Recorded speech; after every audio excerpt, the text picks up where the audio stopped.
Houston, we have a podcast. Welcome to the official podcast of the NASA Johnson Space Center, episode 128, Space Radiation. I'm Gary Jordan. I'll be your host today. On this podcast, we bring in the experts, scientists, engineers, astronauts, all to let you know what's going on in the world of human spaceflight. This is the final part in our 6-part series on the Human Research Program. We've gone into the weeds on every element of the program, and I hope you've enjoyed it. So today we're going to focus on space radiation. If you're familiar with the podcast, you know that we visited this topic a few times in the past, episodes 57, 64, and 75 for those interested. We'll readdress some of those topics today as a refresher. But today, we're going to investigate specifically what happens to the human body when exposed to radiation, a huge consideration when traveling beyond low Earth orbit, where the Earth itself does a decent job of protecting space travelers. Outside of the Earth's protection, though, space radiation is a big consideration for human spaceflight, both for the human and for the vehicle itself. This element of Human Research Program focuses on modeling what can happen to the human body in these higher radiation environments to help understand the risks and possible mitigations for deep space travel. So, going into the details of this final element is Jason Weeks, Element Manager, and Dr. Steve Platts, Acting Element Scientist and Deputy Chief Scientist of the Human Research Program. So, here we go. What we're doing now to help understand space radiation and its effects on the human body. Enjoy.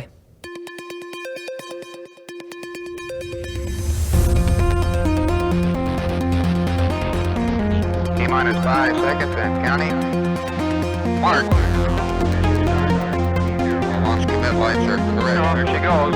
Houston, we have a podcast. Jason and Steve, thank you so much for coming on the podcast today. Really appreciate you coming on. Hey, you're welcome. Yeah, I'm glad to be here. So today we're going to talk about space radiation. This is the last in our series for human research. And honestly, I think it's one of the more interesting. And I say that a little bit selfishly because here on the podcast, we've done already 3 episodes on radiation, but I still want to dive deeper. So this is going to be awesome.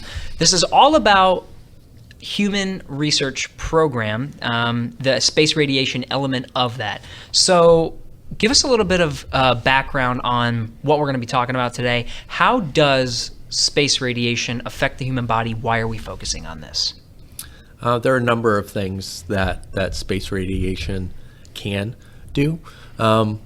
So if we think about cancer, that's obvious. You know, a lot of people will make that connection between increased radiation exposure and cancer. Now, we're not talking about the kinds of things that some people have seen on some of the science fiction movies. You know, we're not talking Creature from the Black Lagoon. Mm-hmm. And no, we're not turning anyone into a banana or anything like some of the discussion went with some of the other genetic studies. But it could potentially increase the risk of getting cancer down the road. And that's one of the things we want to investigate. Are we increasing that risk for the astronauts? Other things can be affected to the brain, and how that happens is a collaboration between us and one of the other elements here at JSC. And then finally, the cardiovascular system. It's known that the cardiovascular system is sensitive to some of the products that radiation produces in the tissues. So reactive oxygen species can lead to inflammation. We know that that's bad for the heart. And so one of the risks that we're working on is the risk of cardiovascular disease due to spaceflight. So, Steve, tell me about your background. Just, you know, how'd you end up in this role? What's your background and what are you studying, and what's particularly interesting about this space radiation? Yeah, it's funny you asked that because I just ended with cardiovascular, and I'm actually a cardiovascular physiologist by training. All right. I went to Texas A&M for my PhD, and then the University of Virginia for my research fellowship. And then after my research fellowship, I was looking for a job, and there was an advertisement at experimental biology. I went to the job fair because my grant at the University of Virginia was running out. And they said they needed a vascular physiologist at NASA. So I'm like, NASA, that sounds kind of interesting. So I checked it out and I applied for the job and I got the job. So I started out by running the cardiovascular laboratory here at Johnson Space Center. And then over the years, I've kind of moved out of the doing the research phase to the managing the research phase. So I currently serve as the Deputy Chief Scientist for the Human Research Program. And relevant to this podcast is I'm the acting element scientist for space radiation. So the element scientist left some time ago, and the element needed some science input and guidance. And so I've been put in this position to help Jason out and to help the team out for strategic thinking and what's the science, and help lead the other scientists in the group. So that's the role I'm playing here, which is super valuable. So yeah, that's awesome. Jason, what about you, your background? So I'm not a scientist by training, and never claimed to be. I've got a lot of experience in different things across NASA that's helped me come to this job, and I think do a good job. So I started off as a management analyst within the chief financial officer's, and moved from there to be the chief of staff for systems engineering integration within the Constellation program. And we were doing a horizontal and vertical integration across the program. And I moved over to the docking system, where I helped with project management, and then dabbled in advanced technology, nanotechnology for structural engineering. Wow, very technical management and leadership there. So there's a lot of different disciplines to pull from, but it's really all about the management part of things. Correct. Yes. And he's being modest. He just talked about some of his work. He didn't tell you he has 2 master's degrees. All right. And so he is well versed on all things NASA. So. Well, tell me what it takes to run something like this then, this element of human research. How is this different from some of the other things that you've done before? So going from an engineering perspective, you are building a widget, and you get a X amount of budget, you get X amount of schedule. Here you can't do research on a fixed schedule. You can't do science and say, I'm going to have a breakthrough in 4.2 years, and that's going to lead to X, that's going to lead to Y to Z. That'd be nice. It would be you can nice. say that. It's not going to happen. You Yeah, can say it'd be it. nice. So that was the biggest challenge, was to move from a like a Gantt chart philosophy to a science philosophy. And I'm surrounded by wonderful, great people that make my job a lot easier than it probably seems sometimes. Just for the fact that we're able to all work together, like Steve and I, complementary in the approach that we take to help mitigate. Yeah, definitely for the space radiation element, but I know you being the Deputy Chief Science for HRP, and we've talked about this a bunch of times on just some of the previous human research episodes, this level of integration. You talked about working with teams, Yes. but the integration, not only with space radiation, but how is space radiation playing its role in other elements and other parts of human research? That's a great point to bring up, because it's something that we're pushing hard on right now, harder than ever, that integration. So we've talked about, and this happens at universities, it happens in industry, you end up with these silos.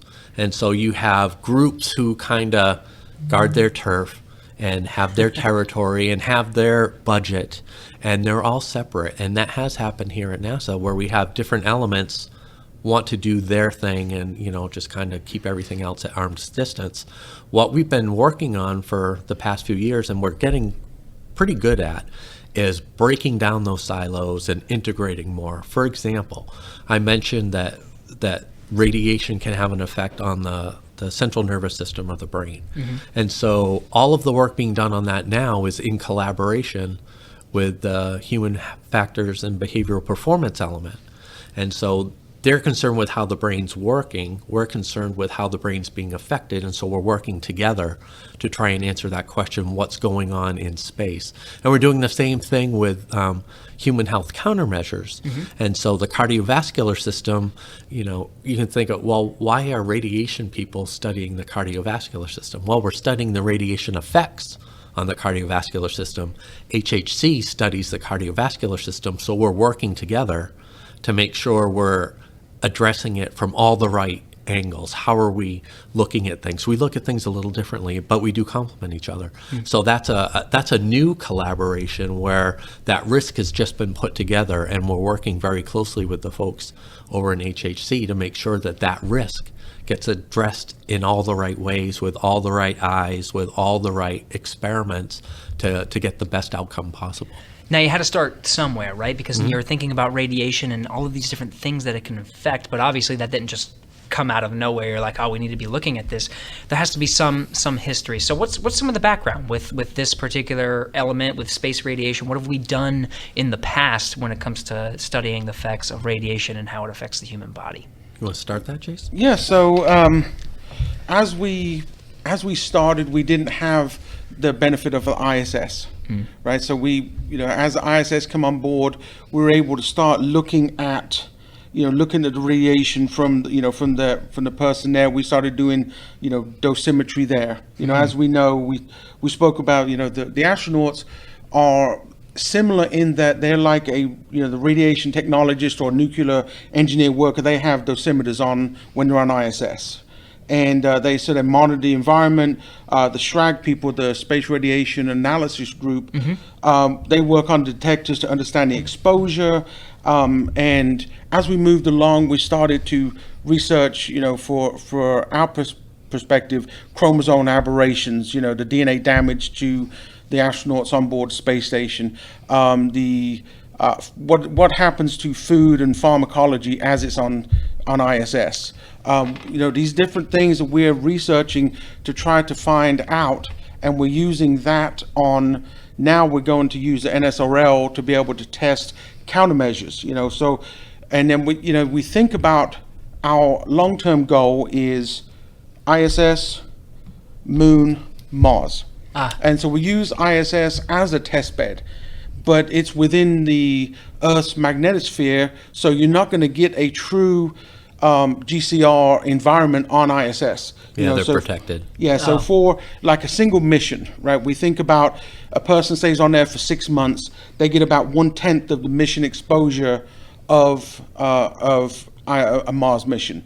And so as you stay longer, these year missions, they have a dose rate within them that after a year gets to be about a third of what a Mars mission would be. Yeah. And so you start to add it. Yeah, the idea with radiation, so just real quick. Yeah.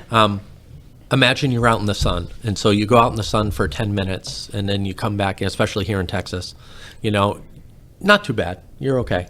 You go out in the sun for an hour with no sunscreen or anything, and what's going to happen, right? You're going to get a burn, or you're going to feel some effects. And so that's from UV radiation, but the ionizing radiation that we're talking about isn't all that different. So it's exposure, and so Jason was talking about dose and dose rate. Those are really what determine the effects that's going on. If you get a very short exposure of a very low dose, your body's going to be able to deal with that right away. But if it's when you get these longer exposures, longer time, and higher doses, like he said, Mars is 10 times the dose that the current astronauts get on the space station. So you can understand where, that's more than what we've studied. And so we've done a lot of research initially on what is the effect for shuttle duration missions. And then with the station, we're doing a lot of research on shuttle duration, station duration missions, so 6 months or so. But now we're talking about going to Mars, 3+ years, and no magnetosphere to protect you. You're beyond the Van Allen belt. You're going to get exposed to different things. Jason mentioned GCR, which is galactic cosmic radiation. So that's much more complex than if you're just getting an X-ray, or if you're having exposure from gamma radiation or something. And so it's complex, it's complicated, and it can do more damage than the types of radiation that you might normally be exposed to here on Earth. So it's not just more radiation or a longer exposure, it's also different kinds of radiation. Right? That explains why you were mentioning the space station when you talk about space radiation. You can't just use radiation models on the ground. There's this specific type, this galactic cosmic rays that you're talking about. So you have to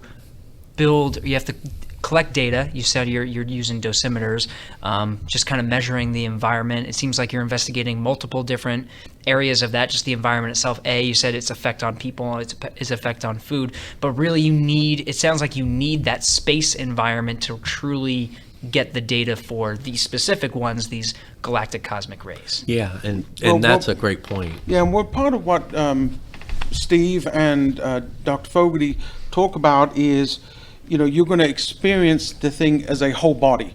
You're not going to experience the GCR in the brain, and that's it. You're not going to experience isolation, confinement. You're not going to experience this.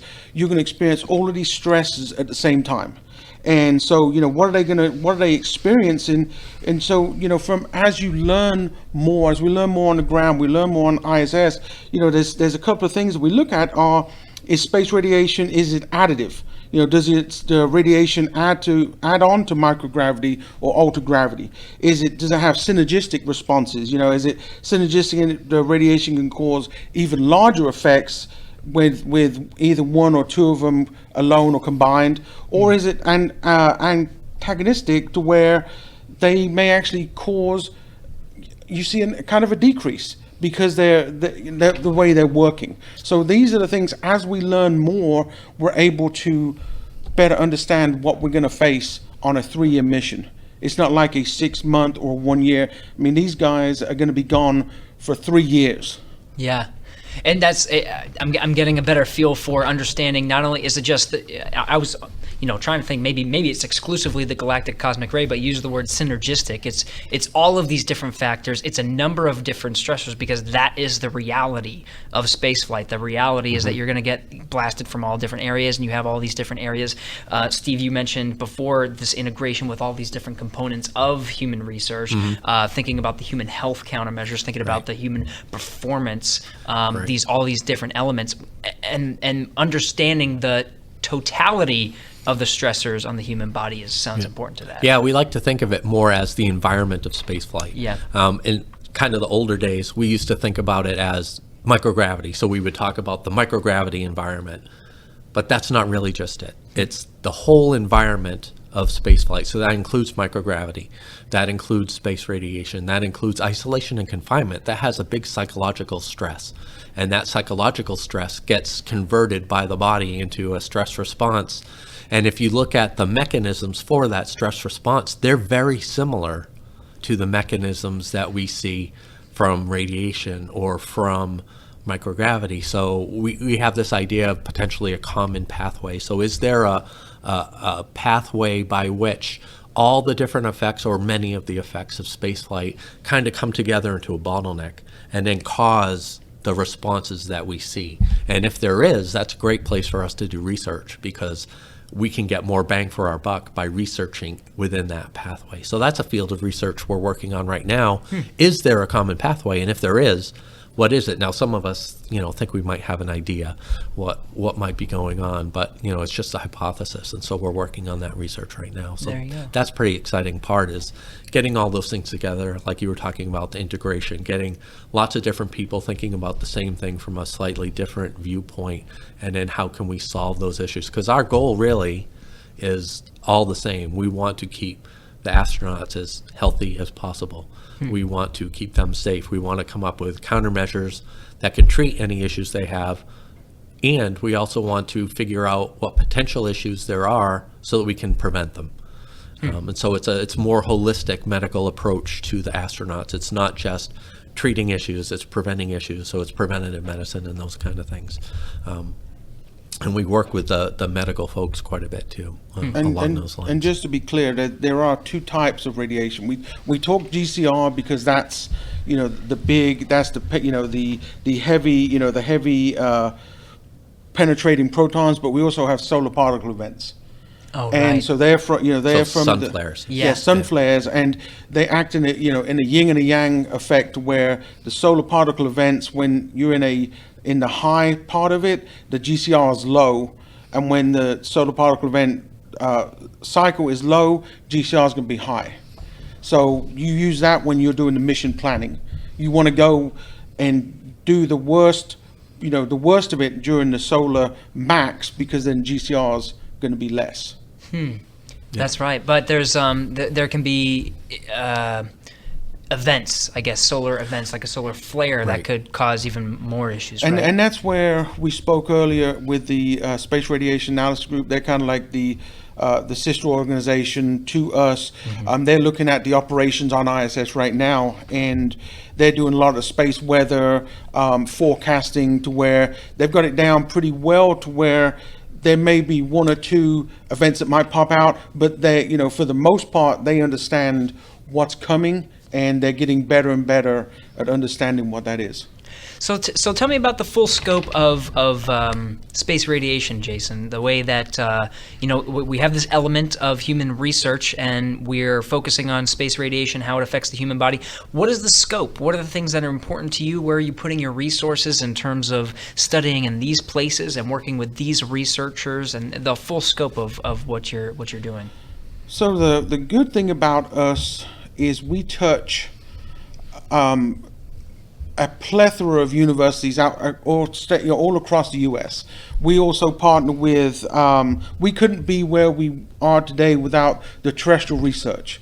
We have, we work with NIH, we work with the FDA, we're working with National Cancer Institute, and we use all of this information as the body of knowledge grows.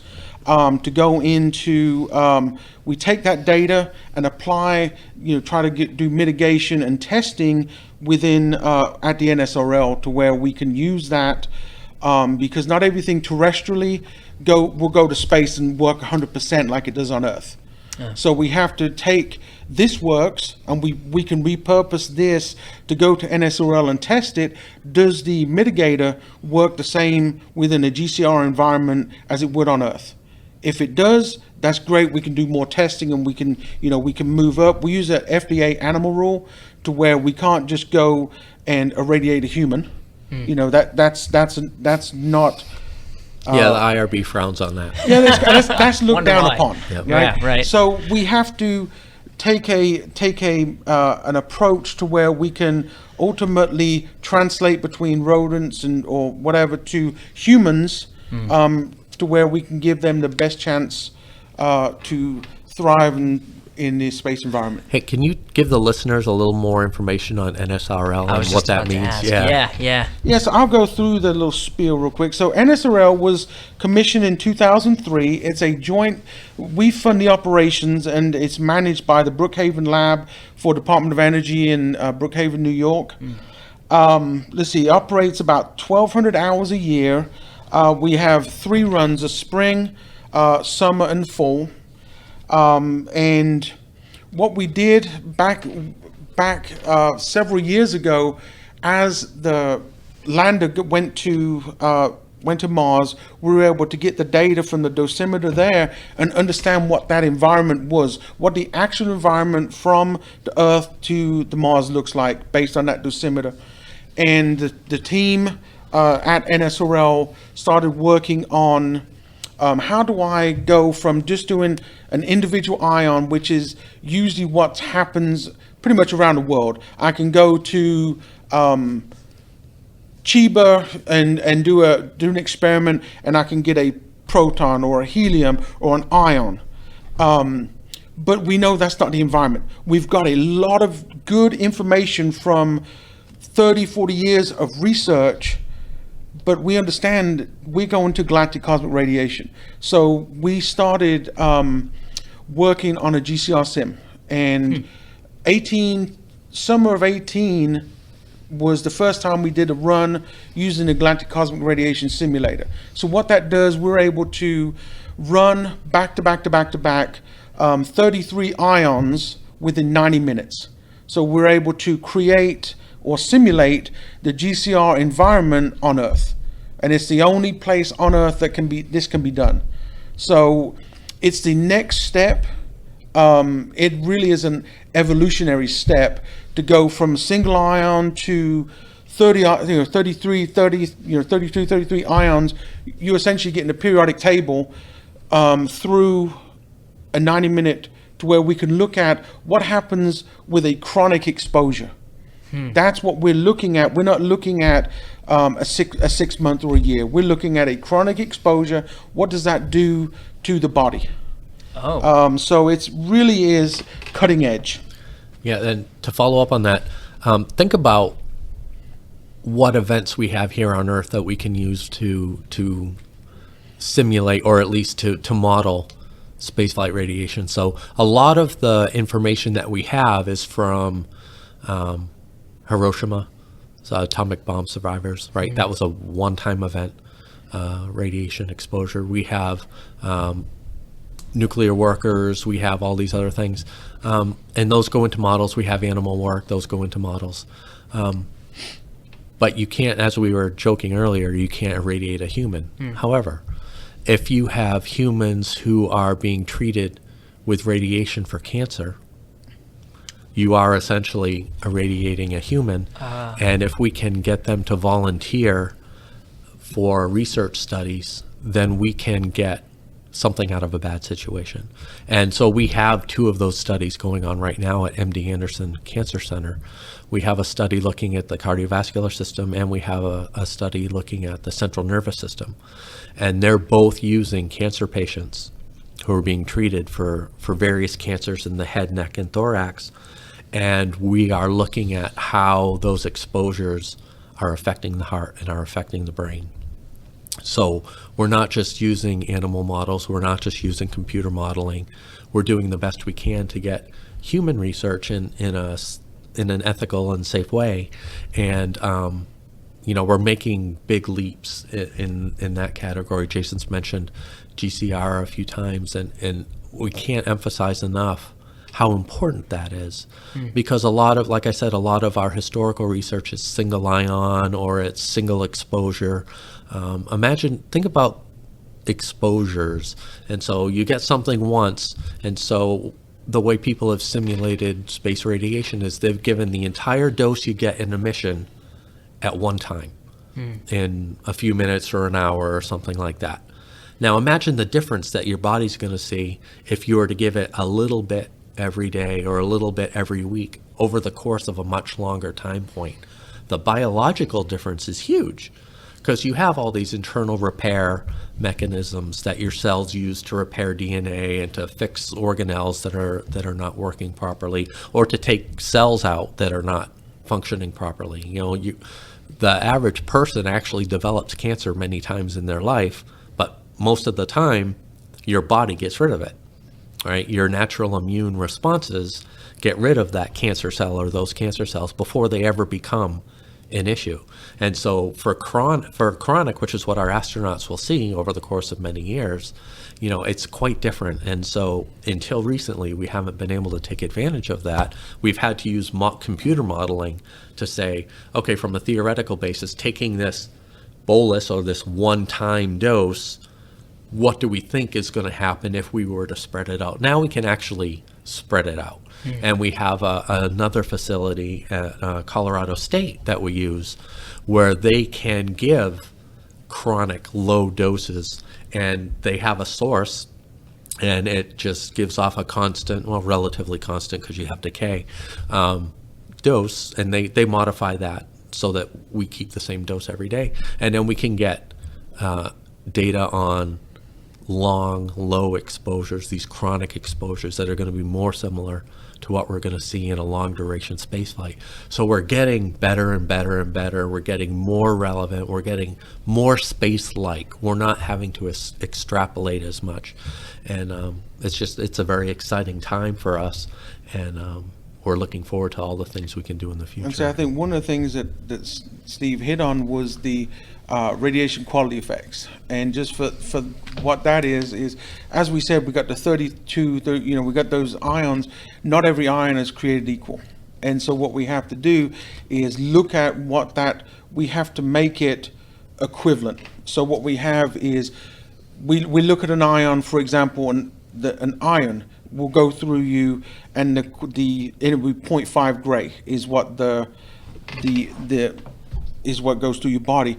But you may get a gamma ray, but it won't feel the same because they're weighted different. So when we look at 0.5 gray, we have to look in totality of what are the ions. So you may feel a 0.5 gray ion, you may get a 0.5 gray silicon or helium and it feel a lot less. You may get another one and it's going to feel more. So we have to take that in. It's an omnipresent GCR, so you're going to get it 360 degrees the whole time you're in deep space.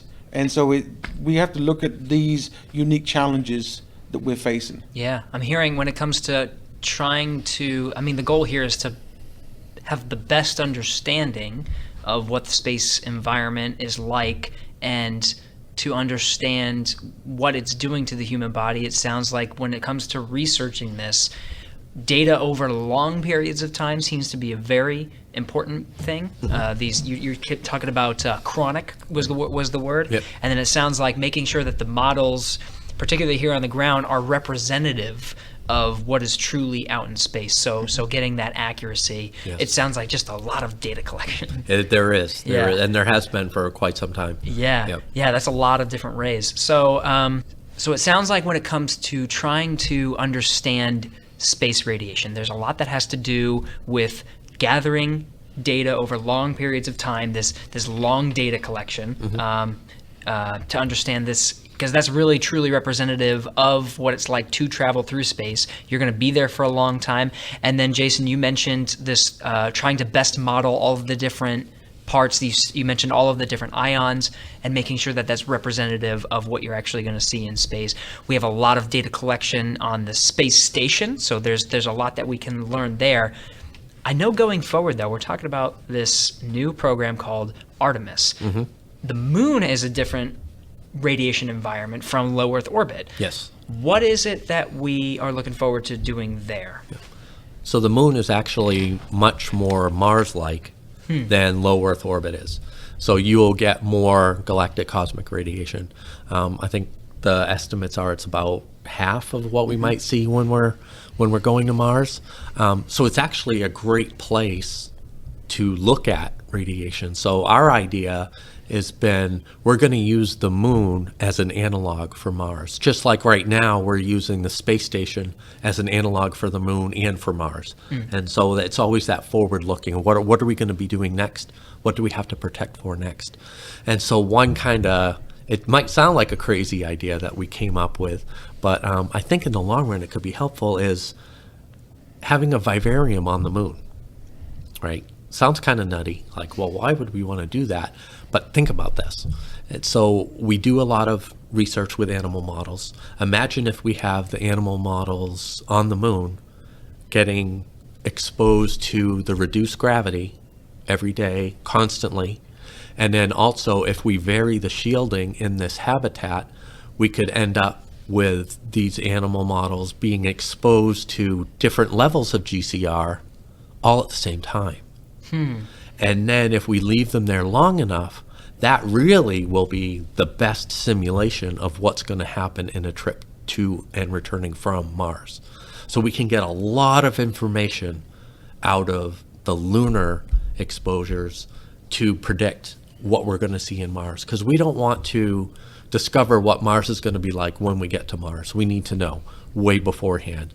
And so we're going to have to use the moon as an analog. And we think we have some ways that we can really do that. It's going to be challenging. A lot of things we do here at NASA are challenging. Sure. But we're confident that we can take advantage of that. And then obviously we'll be studying the astronauts too. And then you think more of the phase 2 of what they've talked about for Artemis is the longer duration stays on the moon and potentially in the future permanent presence on the moon. If we have those things, we will be there looking at the exposure, not just to keep those astronauts safe, but also, again, looking forward to, okay, how can we extrapolate this out? How can we use this data and this information to help our astronauts who are going to be going to Mars? And it'll be wonderful to be able to help us from a modeling perspective, right? We have the models on Earth that we think, we've validated our models on ISS, and so now we can extrapolate those to the moon, and then once we really get to the moon, we can validate the models. Then we can use that and say, okay, we thought it was going to be X, we got to the moon and it was Y. Now let's extrapolate that. Now that because we know the environment of Mars. Now now we validated it to the moon? What does it say about Mars? And so we'd have enough time in there to understand what we're getting to. Like Steve said, we don't want to get to Mars and realize, oh wow, there really are black swan things that we could have done on the moon and ISS to prevent something. Yeah, it sounds like, like I was thinking, Steve, when you were mentioning the moon and these types of tests, I was like, oh man, that's the ultimate simulation. That's the ultimate model. That would be your Mars data. But from Jason, what you're saying, you can't just do that one thing. It sounds like you need to cross-reference and you have all this other available data to make sure that everything is lining up in your predictions for what ultimately will be in Mars. And you mentioned dosimeters on Mars too, so you got that going for you. So there you have all of these things together gives you the best model. Yep. Yeah. And then let's not forget about Gateway. So we're gonna have dosimetry aboard Gateway as well, helping us look at the exposures there. And that's going to be orbiting the moon. Yes, yes, and that's even though it's probably only going to be occupied for parts of the year, we can put dosimetry on board that will stay there long term, so we can get those long exposures, years hopefully. Yeah. And again, that's more information we have about GCR. If we do experience any solar flares and we have solar particle events, we'll know that because we can predict those, but we're not great at the timing for predicting them. And so, but we know when they happen. And so we'll be able to tell, okay, we have this dose, but we know this amount of it is from the solar particle event. The rest of it here is from galactic cosmic radiation. And then we'll have a better feel for that and then plug that into the computational modeling, the predictive modeling for what Mars then is going to look like. So we're taking the approach of utilizing every program, every analog that we can to get to the ultimate goal of getting to Mars. Kind of sticking with this theme of rounding out all of these types of research to with the ultimate goal being Mars and understanding and modeling what's happening there. I want to kind of zoom back down to the NSRL. We mentioned it a couple of times, NASA Space Radiation Laboratory. Yes. What we're doing there specifically, and who is involved, and what are the things we're looking at in this lab. It sounded particularly interesting because you mentioned it was the only lab on the Earth that can simulate these galactic cosmic rays and has all of these different ions being thrown at you. So what exactly is going on in the lab? So there's a lot of different things going on in the lab. So it's not just us going there doing that. We have people from Orion going and testing electronics, because once you get past the low Earth orbit, the radiation will play a factor in electronics. So they go and test the electronics, how that's going to do. They go there and revalidate the dosimeters that they're getting on ISS. They go and validate those. We have space biology that comes there and does testing. We have other agencies. We have Canadian Space Agency come. We have individual universities come and test radiation or ions for plants, for whoever wants to come, we can work with that. Yeah, it's like how does space radiation affect this thing? How does it affect this thing? How does it affect this thing? Yeah, you can put anything. Because and the good thing is with the expansion of all of these startups, SpaceX, Virgin Galactic, these other folks that want to go to the moon, they want to go to Mars. It builds a mini eco-environment of people who want to get out there and be on the cutting edge of what's going to happen in space. And so we will get data from that can only help us. The more data can only help us understand what we're going into. Yeah.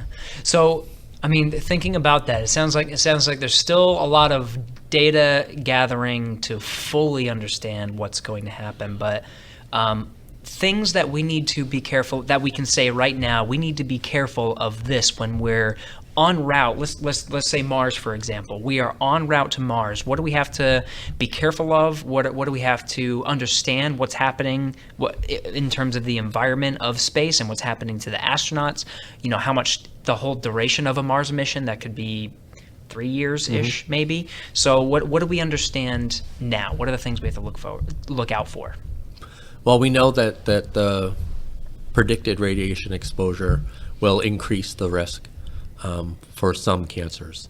And so we are working on understanding what those cancers might be, because as we've talked several times here, galactic cosmic radiation is different than a lot of the radiation exposures you have here on Earth. So does that difference equate to a different type of cancer that you might get? And again, we're not talking about, the astronauts are on orbit and, they're getting cancer while they're there. No, that's not what's happening at all. It's their long-term risk of getting cancer is elevated. And that's what we're trying to figure out. And then what type of cancer would that be? And then what are some of the countermeasures? We're already doing countermeasure work. And so we're looking at, there's a neat study looking at aspirin. And so it's been shown in the literature that if you give aspirin after an exposure to radiation, you can reduce the risk of certain kinds of cancer by a huge percentage. I believe it was over 40%. Wow. And that's massive. That's significant. And so we're sponsoring studies looking at aspirin. Now, what would that mechanism be? Well, you can just, without having any data on that, you can imagine, well, what is aspirin used for? It's used as an anti-inflammatory. So are we talking about that inflammatory issue again, right? And there are other countermeasures we're working on. We're working on potentially soliciting for a whole battery of countermeasures in the near future. So we're already working on that. We're already working on ways to prevent anything that might happen. And again, prevention is better than treatment. No one wants anything untoward to happen to an astronaut. And again, we're not doing this in a silo. Right. We're working with the terrestrial, because we are going to learn from the MD Anderson. We are going to learn from NIH, FDA, BARDA, whichever alphabet soup that you want to add. If they're doing research, we try to keep up with the literature and use that to understand or grow our body of knowledge. So along those lines, we'll sort of wrap up with this. It sounds like what based on what we've discussed today, there is so much work ahead to help kind of model all of these things, that we have great ideas based on what we think we understand and what we hope to continue research into to help better understand. What excites you the most about some of the upcoming research with space radiation and some of the missions coming up for NASA that'll help to kind of flesh out some of these ideas? Go ahead. Okay, I'll go first. I think the idea of doing the radiation experiments on the moon, to me, is it's incredibly exciting, and allows your imagination to kind of run wild. And just imagine the things you can do when you're actually in the environment. And you're not having to simulate something. It's there. That's GCR. Those are SPEs that you're getting exposed to. Just the real world, real time work that we're going to be able to do when we're in that environment. And then also that gives us greater purpose for being there, right? That gives us the idea that we're using that to move forward to get to Mars. So for me personally, the idea of being on the moon and doing research on the moon that helps us do further exploration is the most exciting. And see, I do enjoy the idea of doing the whole body radiation and looking at all the different stresses at the same time. From my side of the equation of the two of us, I look forward to more working with outside people that are not necessarily inherent to NASA. What is ESA doing? Can I work with JAXA more on the RERF facility? Can I work with the Russians more? Can we build more collaborations? Because more collaborations to me would will help us move the schedule to the left. Go back to schedule to the left, and to increase our body of knowledge more. And again, I go back to more knowledge is better. Mm-hmm. That is wonderful. Yeah, it's a very exciting time coming up. I definitely appreciate everything we've talked about today for space radiation. It sounds like it's more complicated than maybe I think people think. It sounds very simple, space radiation. But there's just so many different elements to this, and getting the best data is super important. Yep. So to the both of you, Jason and Steve, thank you so much for coming on the podcast today and talking about space radiation. Oh, you're welcome. Yeah, Sure. thank you for having us. Yeah, pleasure.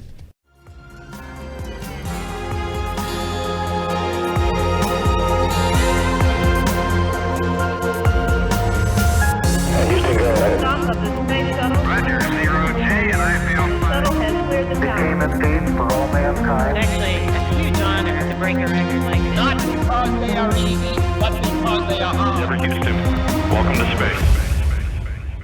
Hey, thanks for sticking around. Really interesting conversation we had with Jason Weeks and Steve Platts today on space radiation. If you'd like to learn more specifically on space radiation, there is an ebook on their site. You go to nasa.gov/HRP, click on the element that is space radiation, and then they have a downloadable ebook where you can go into really all of the weeds of everything that we've talked about today and even more. If you like podcasts, nasa.gov/podcasts. There's ours. Houston, we have a podcast. You can go through a whole list of episodes in no particular order, or you can check out some of the many other podcasts we have at NASA. We are on the NASA Johnson Space Center pages of Facebook, Twitter, and Instagram. Use the hashtag AskNASA on your favorite platform to submit an idea for the show. Just make sure to mention is for Houston. We have a podcast. This episode was recorded on December 10th, 2019. Thanks to Alex Perryman, Pat Ryan, Norm Moran, Belinda Polito, Brett Redden, Emily Malden, and the Human Research Program team for helping to bring this all together.